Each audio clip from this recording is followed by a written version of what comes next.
Nous allons aborder un sujet que je n'ai jamais abordé, qui est un tour d'horizon de la santé orale des seniors, avec quelqu'un qui connaît bien le sujet de par sa profession. Il nous dira, Charles Faroche, qui est le fondateur de la société Lovis. Bonjour Charles. Bonjour. Peut-être vous présenter, parce que je pense que votre parcours est intéressant pour la suite, et ensuite Mmh. présenter la solution que vous proposez. Oui, bien sûr. Alors moi, je suis chirurgien dentiste je me spécialise dans la prise en charge gériatrique, donc des personnes particulièrement dépendantes. Je suis donc issu de la faculté de Lyon. En sortie de fac, j'ai proposé, disons, mes services à diverses associations et de fil en aiguille, je me suis retrouvé sur un appel à projet d'une ARS de mon département qui visait à proposer des soins bucco-dentaires, des bilans et des soins directement dans des structures de soins type EHPAD, SSR et SLD. Et du coup, une année dedans, je me suis rendu compte du scandale que c'était, de la catastrophe, je veux dire, sanitaire que ça représentait. Je comprends mieux les raisons pour lesquelles c'est le premier objectif des CEPOM de ma région aussi, mais que c'est valable dans la France. Et donc, j'ai entrepris du coup de créer cette entreprise, Lovis, qui est une solution numérique qui vise à permettre en fait à des professionnels de bénéficier ou de faire bénéficier de bilans aux seniors et d'établir directement des demandes de prise en charge auprès de chirurgiens dentistes référencés autour des établissements ou autour du domicile des seniors. Donc, voilà. Alors, ce qui est intéressant, je trouve, dans la solution qu'on a un peu Mmh. préparée, si j'ai tout compris, c'est qu'en Mmh. fait, la personne âgée est assistée par une personne qui n'est pas forcément un Mmh. dentiste. C'est ça Mmh. l'intérêt. Mmh. Le logiciel, votre système va aider à prendre, enfin, vous avez expliqué à faire le bilan. Et, Mmh. le bilan va détecter s'il y a des soins à faire ou pas à faire. Est-ce que vous pouvez C'est expliquer, ça. donner un cas pratique? Oui, bien sûr. Donc, je vais prendre le cas, par exemple, de ce matin. On a une infirmière qui s'est connectée sur la plateforme, simplement, qui a eu un de ses résidents qui avait un besoin en soins, ou alors estimé, en tout cas, parce il était douloureux, il manifestait une gêne, et elle a supposé que ça pouvait venir de la bouche. Donc, elle s'est connectée sur la plateforme, elle a suivi les étapes une par une de la plateforme, à savoir, est-ce qu'il y a des dents à cet endroit-là, est-ce qu'il y a des dents à cet endroit-là, est-ce qu'il y a des dents qui sont mobiles, est-ce que vous avez l'impression que c'est pas très propre, est-ce que c'est gonflé, voilà. Donc, elle suit en fait tout un tas de questions auxquelles elle répond. Elle y joint des photos qu'elle fait directement avec son smartphone ou sa tablette. Et elle envoie ça, enfin, elle valide simplement. Et en fait, on a un algorithme qui va analyser l'ensemble des données qui ont été recueillies, analyser aussi les images et manifester un besoin en soins ou pas. Ça peut, dans certaines situations, quand elles sont clairement identifiées et quand on a confiance, entre guillemets, envers le professionnel, c'est-à-dire qu'il a rempli aussi des niveaux de formation et qu'il est monté en compétences, ça peut lui permettre d'avoir tout de suite une conduite à tenir, à communiquer au médecin coordinateur s'il y a besoin d'une prescription ou pas. Mais dans tous les cas, s'il y a un besoin en soins, euh, ensuite, on peut faire ce qu'on appelle les demandes de prise en charge, c'est-à-dire cliquer sur un bouton, simplement, demande de prise en charge, auprès d'un des praticiens qui est référencé sur la plateforme. Tous les Euh, praticiens autour de l'établissement sont référencés. Simplement, il y a le bouton pour faire ça de manière numérique avec tous ceux qui sont inscrits sur la plateforme.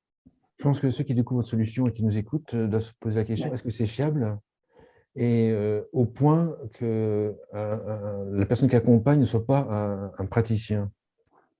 Alors, ce qu'il faut comprendre, c'est la fiabilité, elle n'a d'intérêt que si on regarde la finalité, c'est-à-dire est-ce qu'un outil, est-ce qu'il est fiable pour suggérer un rendez-vous en soins? Oui. Nous, on a plus de 99,5% de taux de réussite. Moi, quand je vérifie 10% des algorithmes, je suis quasiment à 10 sur 10 à chaque fois de bonne vérification et correcte. Est-ce que par contre, on a des praticiens qui doivent se rôder quand ils démarrent simplement avec la plateforme en disant «Attends, j'avais prévu 30 minutes pour ça, en fait, il m'en faut 40». Oui, donc il y a une courbe d'apprentissage aussi côté praticien, mais c'est très fiable et c'est très suffisant pour pouvoir, je dirais, organiser le parcours du soin du senior. On peut donner des exemples, par exemple, est-ce que ça peut être carrément une auxiliaire de vie Oui, auprès d'une personne âgée dépendante qui pourrait faire le bilan avec votre système? tout à, tout à fait, ouais. En fait, on a construit la plateforme pour que ce soit utilisable pour tout le monde. On va simplement augmenter en qualité des infos avec le niveau de formation de la personne qui va faire le recueil de données. Mais Je dirais que c'est des questions très simples. C'est est-ce qu'on a mal en haut? Est-ce qu'on a mal en droite? Est-ce qu'on a mal plutôt au fond, plutôt devant? Et on va accompagner. Est-ce que la dent, elle est mobile? Est-ce qu'elle n'est pas mobile? Donc, on va juste simplement se contenter de passer le doigt dessus et de toucher.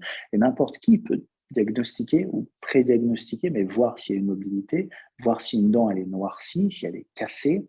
Tout ça, c'est des choses qui sont assez évidentes à l'œil nu. Et puis, même si elles ne le sont pas, et ben après, on prend quelques clichés avec son smartphone, on envoie tout ça et tout est analysé.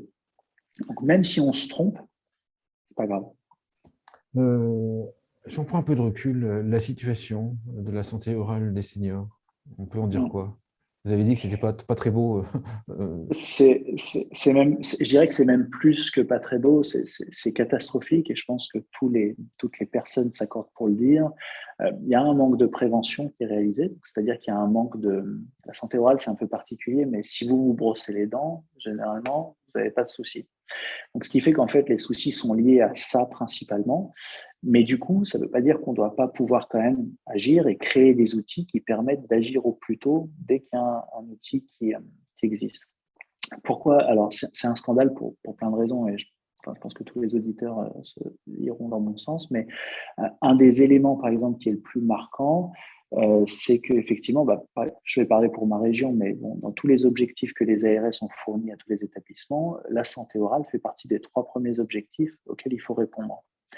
Ça veut dire que non seulement donc, il y a un vrai problème qui est remarqué, mais en plus, pour qu'il soit dans les 3 premiers systématiquement, c'est qu'il y a vraiment un retard qui est marqué sur ce problème-là par rapport aux autres.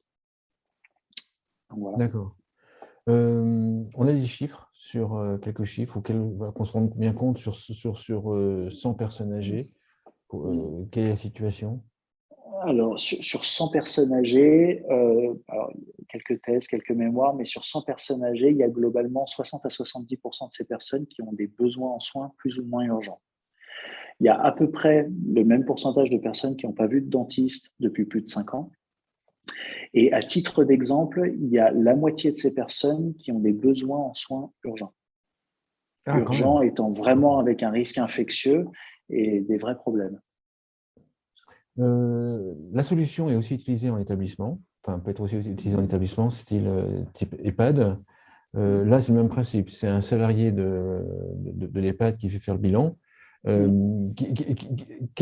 est le bénéfice pour l'EHPAD d'utiliser votre solution? Alors, le bénéfice pour l'EHPAD, déjà, c'est se mettre en conformité, quoi. Je veux dire, quand on fait le bilan à l'entrée, qui normalement doit être fait, on fait un bilan en 4 minutes à peu près, donc qui est clairement compatible avec les données, avec le temps, je dirais, d'un établissement.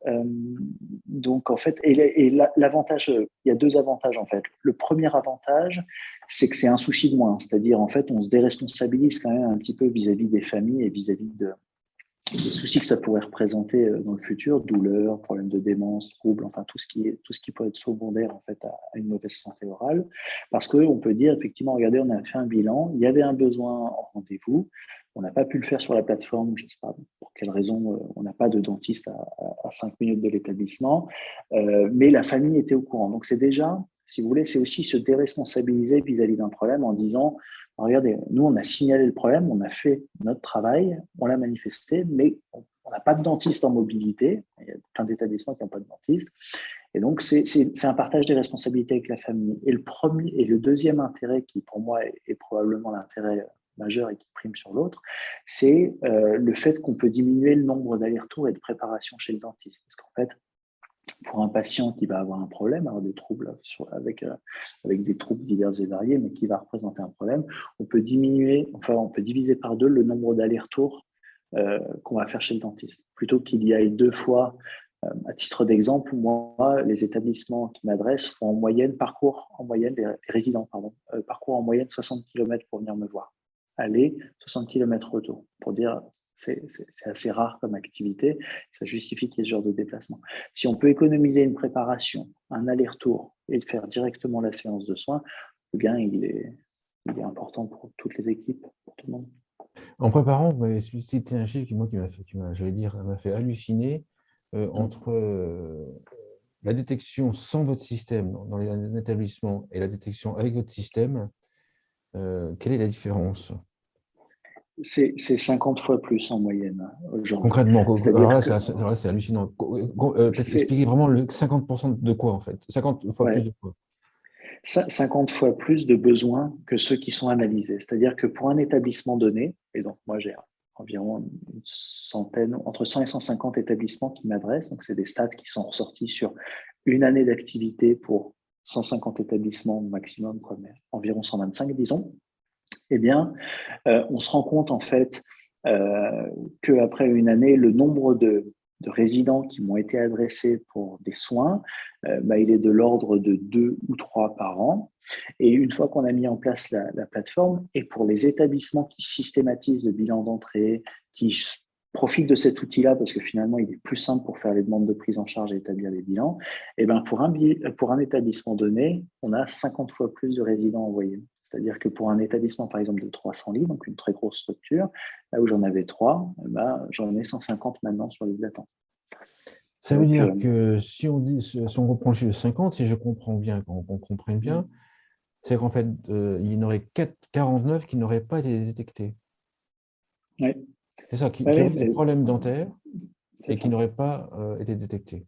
C'est ça. Alors, en fait, le problème, c'est qu'on n'ouvre pas spécialement la bouche des résidents dans ces structures-là, euh, pour plusieurs raisons, mais bénéficier de cet outil-là, en fait, ça simplifie un petit peu la vie, parce que du coup, on a du personnel soignant qui est conscient du problème qu'il y a, ferme un peu les yeux dessus, mais faute de moyens, faute de plein de choses. Enfin, je veux dire, il n'y a pas de, il y a pas de jugement d'ailleurs sur la raison Oui, pour oui, laquelle c'est la ce situation. problème-là C'est est la un problème situation. aujourd'hui. Bien Et sûr. simplement, du coup, le fait de mettre entre les mains un outil, je sais pas, ça permet en fait aux gens d'être plus réactifs pour plein de choses, une question, un problème ou n'importe quoi. Boum, on fait 2 clichés. C'est extrêmement simple parce que le premier bilan dure 4 minutes, mais si vous en refaites un 6 mois après et que la situation elle est inchangée, ça recharge entièrement le dernier bilan. Donc en fait, on peut refaire un bilan à la vitesse à laquelle on peut prendre 2 photos. Donc, en fait, si vous voulez, en moins d'une minute, vous refaites 2 clichés, vous les envoyez, c'est plus votre souci. La plateforme va pré-traiter ça, vous dire, ah, il y a ça qui a changé, il y a ça qui a changé, ou ne pas vous le dire parce que c'est pas votre problème, mais va suggérer un rendez-vous, boum, on établit une demande de prise en charge, on est pris en soin et c'est fait. D'accord. La réalisation du bilan dans les EHPAD, je comprends, ouais, ça peut être pris dans le temps. À domicile, c'est le bilan, il est pris en charge. Comment est-ce que le SAD va, comment est-ce que l'auxiliaire de vie va s'y retrouver en fait? Et pourquoi est-ce qu'elle ferait appel à votre, enfin, le SAD ferait appel à votre service? Alors, ouais, ça c'est une bonne question. Aujourd'hui, nous, on travaille par exemple avec Je des ne pose que des bonnes CPTS. questions, hein. Ouais, c'est vrai. Mais du coup, nous, on travaille par exemple avec une CPTS qui, elle, a des budgets dans le cadre de sa CPTS. Mais du coup, c'est quand même les mêmes acteurs, je dirais, que dans un stade. On a des infirmiers, des aidants, des auxiliaires, etc. Et du coup, en fait, non, il va pas s'y retrouver. C'est-à-dire qu'il n'y a pas de rémunération pour le libéral par rapport au recueil de données. Donc, nous, on a des infirmiers libéraux, on en a 2 ou 3, qui font ça sur le temps, quoi, parce qu'ils voient clairement qu'il y a un besoin et qu'il y a un problème. Ils repassent l'après-midi pour faire je ne sais quel soin. Et du coup, le matin, ils font leur bilan en 5 minutes et l'après-midi, ils peuvent avoir une ordonnance qui a été éditée. Et du coup, quand même, aider le patient, quoi. Donc, même s'il n'y a pas de rémunération, il y en a qui le font quand même. Alors, on attend évidemment cette rémunération avec les négociations pour la télémédecine. Je pense qu'à ce moment-là, on verra apparaître ce genre de rémunération sur cette spécialité-là. C'est là que je pense que ça va. Parce qu'en fait, pourquoi je dis ça? C'est pas parce qu'en fait, les SAD ne veulent pas faire le travail, c'est que les auxiliaires de vie sont Non, bien déjà sûr. saturés de travail, ils gagnent déjà Et pas bien sûr. grand-chose. Donc, si en plus il y a une heure en plus qui n'est pas facturée concrètement par personne, C'est ça. euh, ça, Alors, ça, ça pose des difficultés. Euh, c'est pas 1 heure par personne, mais oui, voilà, c'est c'est moi. 5 minutes. Oui, oui, oui, j'ai compris. Voilà. Donc, en fait, oui, j'ai compris. Euh, votre développement, où vous en êtes et puis comment est-ce que vous allez vous développer dans les prochaines années? Alors, on a mis pas mal de temps à trouver le modèle économique de l'entreprise. Euh, donc, on a mis beaucoup de temps aussi à développer les algorithmes. Donc aujourd'hui, en fait, on s'est lancé avec une vingtaine de bêta-testeurs dentistes spécialisés et volontaires, donc qui rémunèrent eux la plateforme. Et l'idée aujourd'hui, c'est que chacun de ces dentistes en fait, a bien compris l'intérêt de la plateforme, donc conditionne l'accès au cabinet, en tout cas pour la partie gériatrie, à l'utilisation de cette plateforme. Et à côté de ça, on a des établissements qui rejoignent en fait au fur et à mesure avec l'outil pour répondre à leurs objectifs CEPOM de bilan et puis de prise en charge. Alors là, Donc aujourd'hui, on n'est jamais... Ah, pardon. oui, les dentistes, quel est leur intérêt d'utiliser votre plateforme? Parce que j'imagine que vous, dentistes, vous avez déjà énormément de… Quand moi, je prends un rendez-vous chez un dentiste, j'attends un petit peu. Donc, vous avez déjà énormément Ouais, de boulot. Quel est tout à l'intérêt fait. d'utiliser votre Alors, système? il y a deux intérêts. Je vais commencer par le premier. Il y a un intérêt financier. C'est-à-dire qu'en gros, aujourd'hui, la CCM vient rémunérer à sa juste valeur, je dirais, la prise en charge des personnes âgées. Ce qui fait qu'en fait, jusqu'alors, et ça c'est intéressant de le noter, mais jusqu'à il y a 1 an, 2 ans, euh, on ne valorisait pas la prise en charge des personnes en situation de dépendance. Donc, c'est pas senior, c'est quand même personne en situation de dépendance. Ce qui fait On que ça valorisait en faisait une pas activité plus, c'est ça que je veux dire. Pas plus. financièrement, Pas c'est plus. ça, pas plus, c'est ça. Et donc ça en faisait une activité qui n'était absolument pas compatible en fait avec les charges d'un cabinet. Quand on a un cabinet qui tourne entre D'accord. 200 et 250 euros de l'heure, c'est impossible de prendre en charge des personnes qui sont compliquées, je dirais, à soigner d'un point de vue temps. Et comme on a une profession qui est essentiellement constituée de libéraux, et ben en fait, c'est compliqué de réussir à convaincre ces chefs d'entreprise qui doivent quand Bien même sûr. avoir Bien une sûr. logique d'entreprise derrière ça. Et donc ça, c'est le premier point. En fait, déjà, la CCM vient rendre rentable cette activité. Donc ça, c'est un premier point. Et le deuxième point, c'est que humainement, c'est une population qui est fortement dans le besoin.